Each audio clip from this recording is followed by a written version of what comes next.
I'm gonna jump right in here. So, Antonio Riccardi is here and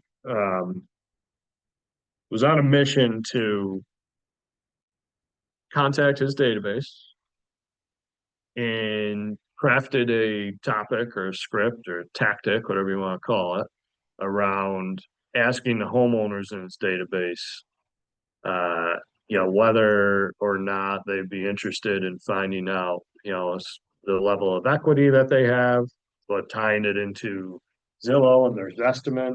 Tell me first, like, So I needed a topic to reach out to people again. So we had the idea of last estimates. I was like, create a little thread, reach out to some people, and I had good success with it. Nobody that I reached out to said, I don't want you to do a market analysis, or the bigger problem was just they want to sell their house, or sure. they just, I had good success with it. That's great. I mean, first of all, understand that, like, well, this type of tactic is you would do it for a couple reasons. One, you may very well run into somebody who's like, go figure, I don't know how the hell you time this up, but like actually that's very helpful because I'm starting to consider selling, and knowing the equity that I have from sell would be great, right? That could happen. By design, the odds are extremely low that it does happen. Again, keep in mind that overall you're probably about, it's said that 7% of the people will transact in real estate this year. So like 93% of the time, the odds are stacked against you that you're actually going to have that sort of timing in play to where that coincidence happens, right? So tell me about what you gathered from like the benefit of. Definitely. Well, definitely I'm more comfortable talking to people. Just forcing myself to have calls, reach out. I feel a lot better talking on the phone. Again, good success. Everybody I reach out to, more market analysis, more number. You kind of with that too, you kind of got to deal with rejection. I got this listing from just calling fortunately owners. Half of them I was calling in my page and they're just hanging out. Yep. Yeah, he used the rejection. Still was tough, but just reaching out and having conversations and just reminding people that you're source and getting back to their mind. Did you feel like mission accomplished with what the task was, what the objective was? Because you're pretty much brand new into your career, a couple months now, right? So even if you talk to some of these people or this is the first time, from a value provided, like plant the seed type of objection. I would say so, yeah. It was definitely productive. Yeah. So love it, love hearing it. The notion now begins the sustainability of this level of activity and value provided. Yeah. Because the blunt reality that I'll have everybody here is that like this type of pursuit essentially never ends in your career. That's kind of what's a back stuff, which I'm aware of, but consistency, pretty consistent. I had to have reach out to 50 people next week, and what I mean? Yeah, staying consistent. We were talking about now how to reach out to non-homeowners. Yeah. Because I know I got stuff. That stuff. Yeah. Well, that it becomes why it's so important to make sure that you're the seeker to your business, so that you can be in a position where you're constantly making the effort to find out what to say or what to do, right? So just understand the gap that you had, say in the week or so you described it as, right? Between like, because Antonio was on a mission, he wanted accountability, he wanted to be pushed. So go out and use that script, this estimate of the homeowner equity evaluation script, do it 50 times and let's see what you get. Just, not me, need to be more clear. Let me know when you're done. Cause then we gotta tee up the next 50, right? Yeah. So instruction, accountability, partnership stuff would be make sure you have that conversation with every homeowner in your database. And whether it's after that or, with everybody else that you work into the fold as well, let's spend some time and develop the script or the topic concept for non-homeowners. So describe, is there a majority of your database that you're thinking of? Or can you think of like majority? Like, is it- yeah, I'm on a database of people my age. Or, you know what I mean? Or who just really are that point of buying a home. would you be comfortable approaching them to get an early jump start on planning for that? Yeah, Like honestly, to me, that's the top. Because you keep in mind with all of this, right? Whether it's the home owner equity estimate type of thing, or the young person in your database that's living at home, renting, whatever it is, it's not about the instant gratification. It's about it's that analogy of planting the seed and watering it from here till it blossoms. It's so true. Yeah. So understand that like the rejection is always going to be there. I can say I feel like I still Good. First one was in. Yeah. Sucks. That first is Yeah. It sucks. It's hard. I think we need to acknowledge it. It's hard. The more I talk to people, the more I just get comfortable with it. Person. I'll introduce like the topic of the week that I have. It's the Gary Keller quote that I think he went to the lab and developed recently because I've heard it a couple times and fresh now, but it's build your life on intentionality instead of personality. Build your life on intentionality instead of personality. Now you're doing it already with what you've described in terms of going after those homeowners in your database and really forcing a concept onto them to consider. That's all. I say forcing, right? The forcing part is that you're intentional to have that conversation because it's not natural to come up just out of the blue unless they are actually curious or looking to do something. So to be intentional to, don't get me wrong, do everything with personality, right? Let it shine. But when you combine that with, a purpose of like, in this case, I'm calling because that becomes a recipe for success. So let's think about the non-homeowners. So let's think about the people your age.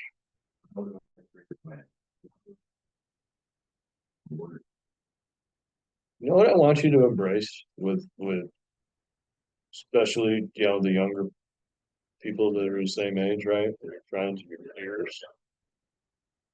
But really this applies to everybody. But I want you to embrace the notion that you can create an accountability partnership with your people to be, a factor in them reaching their goals. And maybe I'm just too biased based on what I do with this and coaching, right? But like treat that the same way.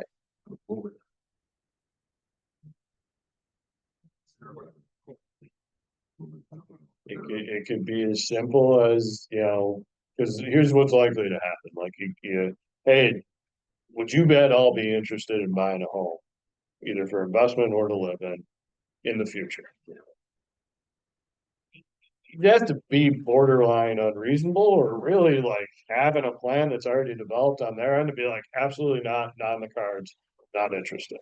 Right. So if you, approach this generally enough, the answer is going to be like, well, yeah, I'm nowhere ready and got my first job or whatever, right? And I got all this college debt or whatever it is. Like I'm nowhere near in a financial position to do so is probably going to be the response you're going to get the majority of the time. Yeah. Okay, no problem. Yeah. Doing a couple things here. Here's the word track scripting that I'm thinking of here. Couple things. One, I get it. It's okay. I'd like to be involved with you so that let's just say if, well, right now, the average first time homebuyer age is 38 in the country. I don't know if you knew that, which is crazy, right? To think of. I'd like to cut that down significantly with the people that I know. And I'd like to be able to do that by just like helping them along the way. Right. So I want you to consider me to be a resource to just all things planning and educating, financially related. In another way that's kind of outside the box that I'll have you think of is like if you want to kind of be accountability partners to this pursuit, to where maybe if the goal was to buy a home by the time you're 30, but if we can cut that down to 26, I know that's 5 years from now. I'm planning on being in this business 5 years from now. I'd love the opportunity to work with you then. And I'd be happy to, whatever it is, if you want me to check in, set a savings goal. Maybe I'll check in with you every 3 months, see how you're doing with it. Doesn't need to get too personal, but just to have like some sort of conversation and have them in the back of what I so to speak. Like, that was like you tell me. So like what I was just doing was a word track or a script. Like is that totally bonkers? You can say if it is so we can adjust. So that becoming a concept.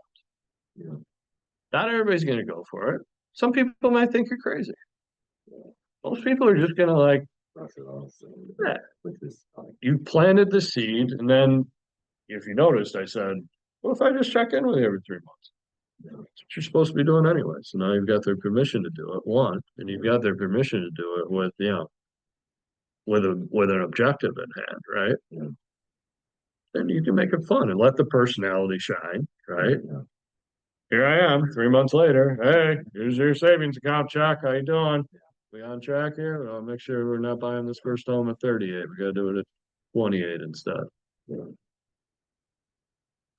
I'm honestly thinking out loud. You tell. I'm curious what I'm thinking, what you think as a 21. I don't know. I'm thinking with you. Yeah, The only thing with that, I'm like, people would get weird about sure, you getting into their savings or sure. All right, so here's segue into I've got something cool that I want to share with everybody here. So, well, first of all, just continuing with AI stuff. Never gonna stop. Yeah. Right. right. And the ultimate segue here is if you remember the playbooks for the tools of your business that you need to have. Step 5 that I released, there's the organization chart for your business. Okay, so even though you don't necessarily have a team that you employ people, you have other partners to it.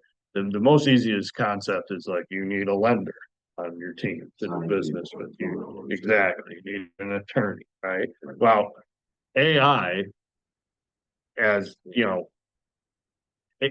these resources can have positions in your business, and I got one here for you. Yeah. There's it's this app called Sesame. Yeah. Okay, and you can talk to it and role play with it. And it's an AI thing. Yep. So watch What is it called? Sesame.com. Doing great, Maya. Thanks for asking.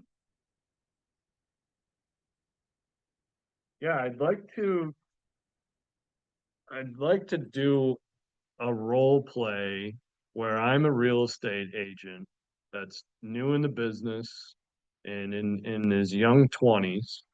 And I'm going to be talking with my peers that are around the same age and seeing if I can develop a relationship with them professionally to where I'm able to, provide value and information and resources for them to reach, goals of buying a home at a younger age, buying their first home at a younger age, compared to what the first time home buyer age is of 38 years old currently.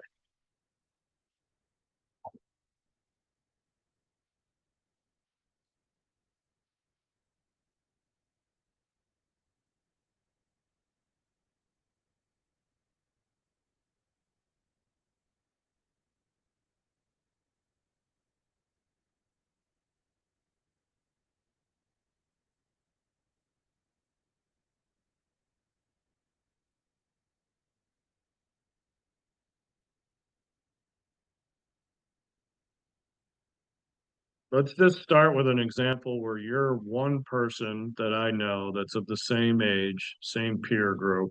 We're not super close friends, and I'm reaching out to you by phone call.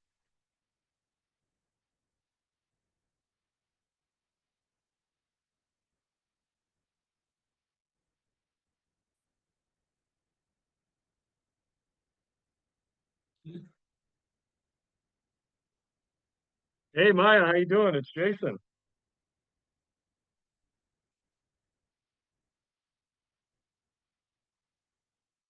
Yeah, I hear you. Uh,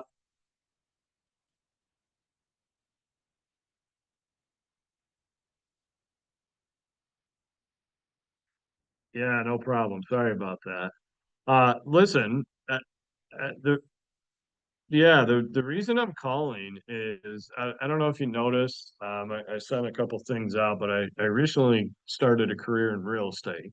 And one of the things I'm doing with all, yeah, yeah, it's going awesome so far. And I'd love to be able to stay in contact with you, especially because we're of the same age group and graduating from high school there 5 years ago. I'm on a mission to help as many of my peers buy their first home at a much younger age, if interested, compared to what the average is currently. Is that something you'd be interested in talking about?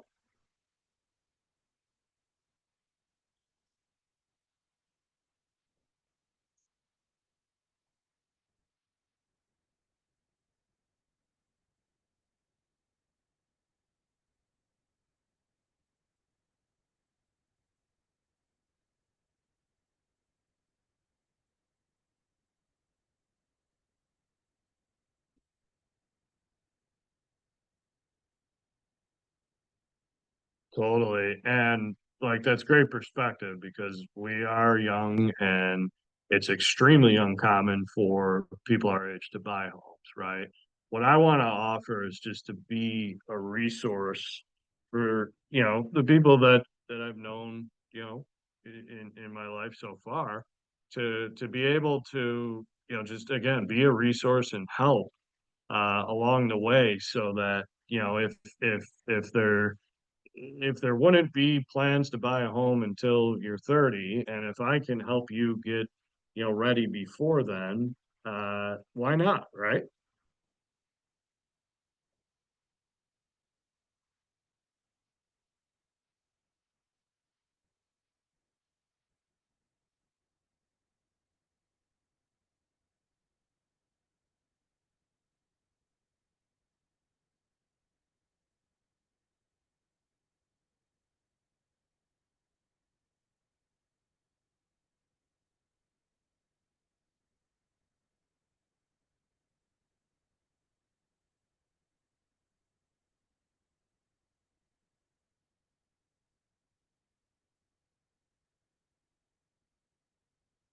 Yeah, I get it. So would it make more sense if we scheduled a time to maybe grab coffee and I can give you, kind of some perspective and details then, and we can catch up?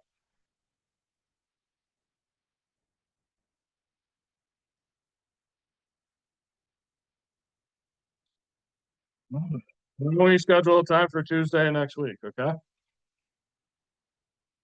So I cut her off. So, couple things. One, put the script aside, concept aside. The focus of this type of tool being something that you use and is a position in your business. Just the AI concept and topic in general is such a wide spectrum at this point that it's only going to evolve from here. Yeah. Right? Like here's now we can talk to it and it role plays back. Yeah. What I'll say is like it's not perfect. Yeah. Okay. Um, it will glitch out. I mean, I think that was a 3, 4 minute conversation. that she kept up with for the most part. There was like she added in there, if you notice, but like your tone's kind of confusing. Like that was, I think that was more meant to be feedback than actual role play, and I've caught it doing that a few times. I had one in a previous session today where we were going like 5 minutes and it glitched out and she went and reverted to be the agent instead of the consumer. So it's just like with all things AI wise, like it's not going to be perfect, but can create efficiencies for you. But just generally speaking, what tools of technology, call it, do you have in your arsenal to use? Now, taking it a step further, this concept of using a role play partner is really critical for your business at all junctures, but starting off early in the game in your career required. Now, what I've been saying is like use a mirror, talk to your dog, talk to a friend, parent, whatever. Come on an 8:30 morning call and do it, right? Come to a session here and do it. Find a partner in the industry or in the brokerage to do it with. Call me anytime, right? Now we have the ability to replace talking to the mirror, talking to the dog with something that talks back, and the ability to replace the discomfort associated with practice and role play and jailing, whatever you want to call it. Don't get me wrong, I would still just recommend like find a role play partner that is willing to be accountable with you and do it every day. I want to quarter myself too. Love that. Good for you. Yeah, just practice. Yeah. You get used to it by literally just more people. Right. My first calls were awkward. Forgetting but I didn't do that too and just mess up. And then you kind of just learn from there too. So to the point in like why you need to practice before you go into the game, right? You first time it comes out of your mouth, it's gonna be weird, right? For sure. Let's see what it says about the Zillow's estimate. Want to?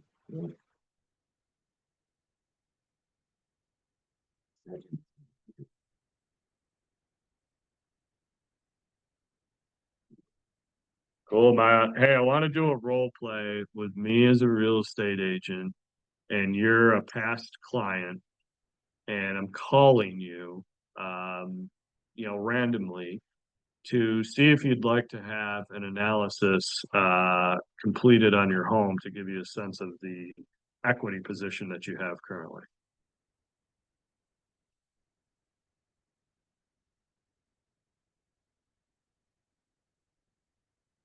Maya, how you doing? Jason calling.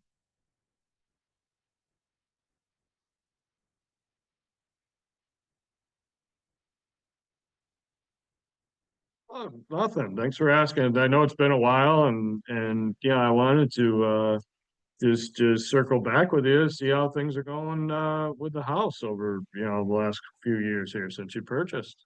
How's the house? How's the family? How's life?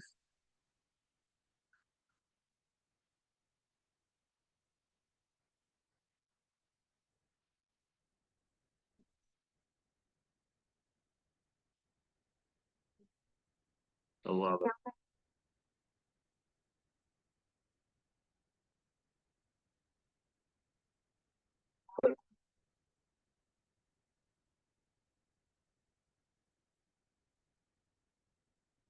No, not at all. And that's fair. I appreciate it. The reason I'm calling, I've been doing something pretty cool with a lot of people that I know, and I'd figured I'd extend it to you as well.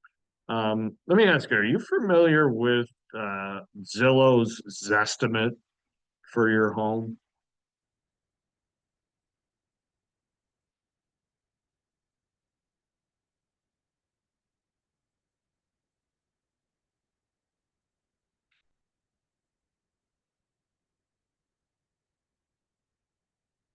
Well, yeah, I definitely have a fancier version of it. That's why I like going through this with people is that, the Zestimate that is essentially public information for your home, it may or may not be accurate. So now that it's been a few years, Yeah, I'm not asking you if you want to sell, but I would be happy to provide you with a customized analysis of what the market value would be. That way you have a sense of what your equity position is, with this asset of your home. Is that something you'd be interested in?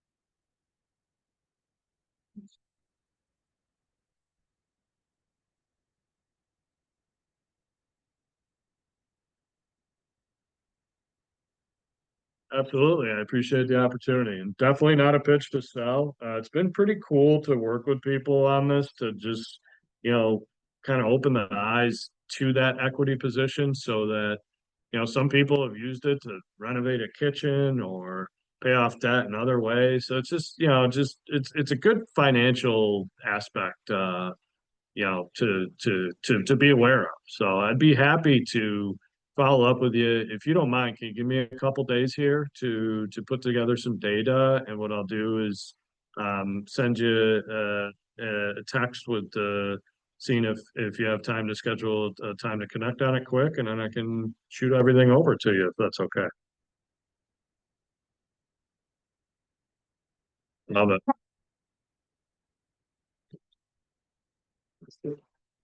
Wow. Well, I do, yeah. so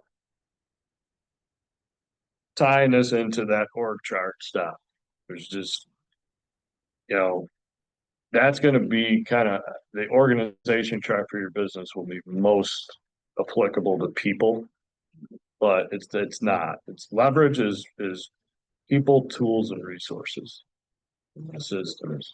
It's not just like go make a hire. And the reality is, and I don't mean to be grim, and I'm not doom and gloom when I say this by any means, but the reality is that this technological advancement will replace people in an organization over time. It's already happened. So just make sure that you're most effective using it. Yeah.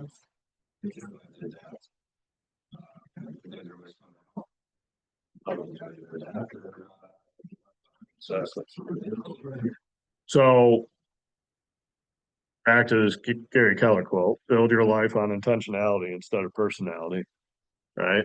Like your personality just going into these conversations unrehearsed, unpracticed, not thought of, they're not thought out, right? Like you're just banking on your personality shine versus take the personality, let it shine, and add to it intentionality by creating, concepts that you want to, implement for your business, having a platform to practice, rehearse, etc., refine, build your muscles, get comfortable, get confident, and then you go into these conversations where you're in a position where it's like it's playing out and you're providing value is massive. And if any of us wanted to be coached by Gary Keller, for example, I'd be willing to bet that all he would focus on to start would be to reorganize the schedule that each of us have to be able to practice or role play in the morning and then lead generate from 9 to 11 and then lead follow up from 11 to 12 and then take a lunch and then you're on appointments from your efforts the rest of the day. I say that for a couple of reasons.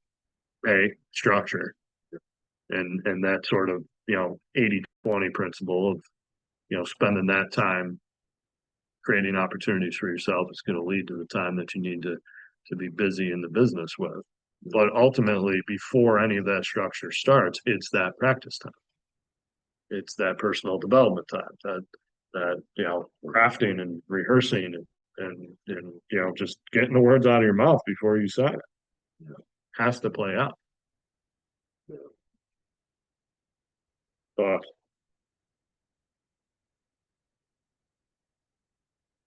Um, I don't know, thinking here.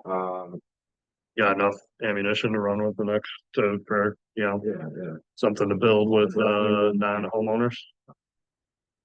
But,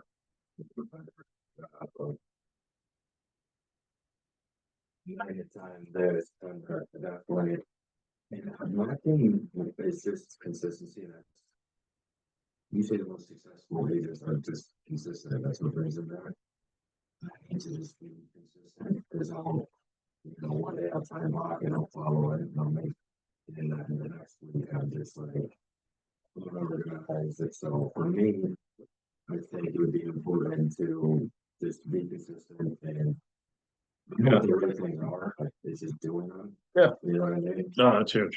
Because Doing them consistently. Yeah. Just kind of just, you know what I mean? Now, what I can tell you is like you have, knowing you and knowing that you have the availability, 100%, and to the level where it's like, do this now so that you're not having to backtrack later in your career. Yeah. Now, what I'll tell anybody else who's listening here, if you're hearing this and you're dual career or just can't do real estate full time, that's okay.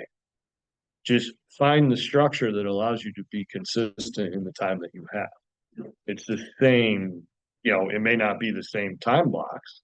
It can't be the same time blocks. I get it, but the structure of the concept of the structure that's going to allow you to be consistent with the activities is key, because you cannot really have a sustainable business without that, or at least you cannot have just a sustainable growing business without that. As soon as you loosen or lose the structure to where you're not consistent, your business becomes a roller coaster and you're on that downward slide of things. That makes sense for sure. Now here's kind of a segue into the last topic for today is I don't want you to ever say that you're a referral based agent. Have you heard that yet? That's like a line of like, a lot of older experienced agents will say like, well, I don't lead generate, I'm referral based, or I don't need that, I'm referral based. Yeah. And it's the logic is just flawed because well, it's just obvious. Like, of course you're referral based, meaning like, yeah, I'm open for business. If you got somebody that you want me to talk to, I'll help them. Or if you're referred by a past client and they give you my info and you want to talk, of course I'm going to talk to you and help you. So it's just so obvious that like, yeah, you're a business owner. Everyone accepts referrals. So to correlate that to that's your lead generation style is just often like I think it's just not thought of enough or thought out enough because typically the agents that are expressing that have experience, have a track record. Yeah. So the grass does get greener, okay? Yeah. To the point where like your phone will ring. Yeah. Right? Yeah. Versus you just having to make outbound calls in order to procure the business. Yeah. You get going, you get enough years going in this business, your phone starts to ring. My logic is that if you stop lead generating, if you stop communicating with your people at a consistent and valuable enough level to allow them to always remember you as their resource, well, first of all, if you stop doing that, they will eventually forget. Okay. And them forgetting is what we would call attrition to our database. Okay. Attrition is essentially, a failure rate. Right. And for example, it's most commonly used with like attrition in the industry, meaning, all these agents that get in and then don't make it and fail out of the business or have to exit out of the business is whatever that level is the attrition rate for the industry. Well, understand that there's an attrition rate to your database.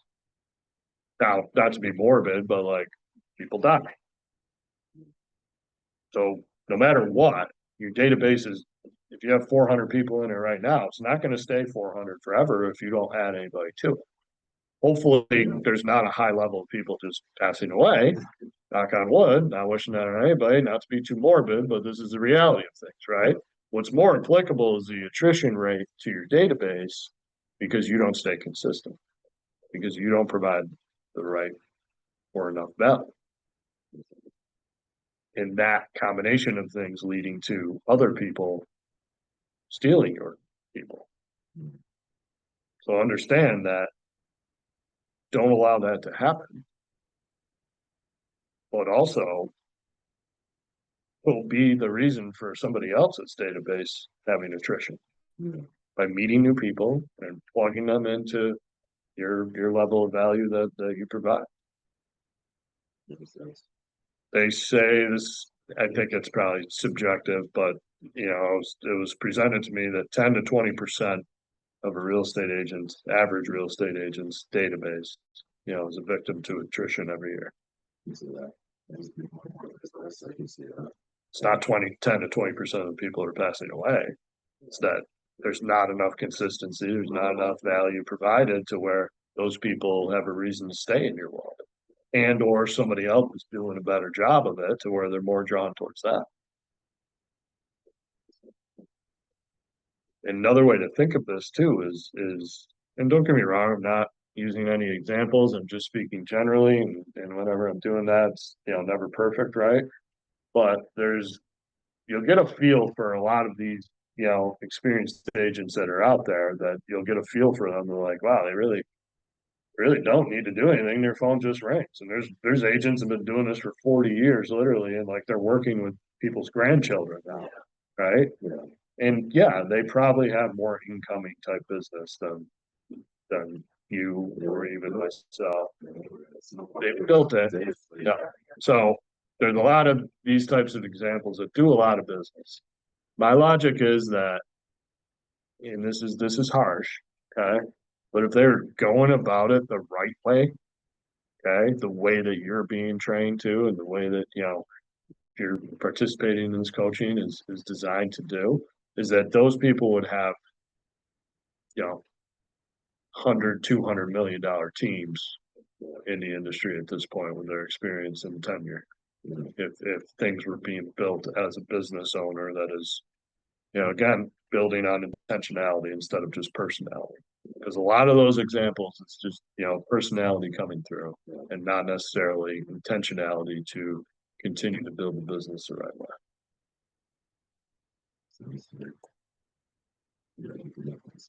So the opportunity for all this is just consistency.